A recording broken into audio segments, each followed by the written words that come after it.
আমার সন্তানের বয়স, বড় সন্তানের বয়স এখন 39 বছর বয়স, আমি ওদের 35 হয় নাই। স্নেহতুল্য স্নেহভাজন এই ছেলের পরে আঘাত করাতে আমি মানসিকভাবেও অত্যন্ত বেশি ক্ষতিগ্রস্ত হয়েছি গতকাল।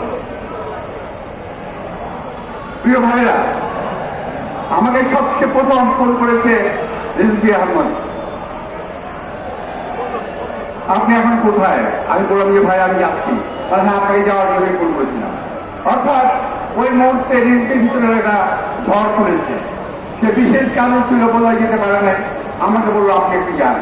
তখন আমি মোটামুটি অলমোস্ট চলে গেছিলাম। আমি সবচেয়ে প্রথমে হাতির উপরে এই আঘাতে তীব্র নিন্দা প্রতিবাদ জানিয়ে বলতে চাই, এই আঘাত হাতির উপরে নয়, এই আঘাত বাংলাদেশের মানুষের গণতান্ত্রিক অধিকারের। এই অপশক্তি কারো হাত ভেঙে দিতে হবে, এটাকে গাছ ভাঙার জবাব দিতে হবে। আগে গুলি কোথায় গুলি লেগেছে, সব হয়ে যায়।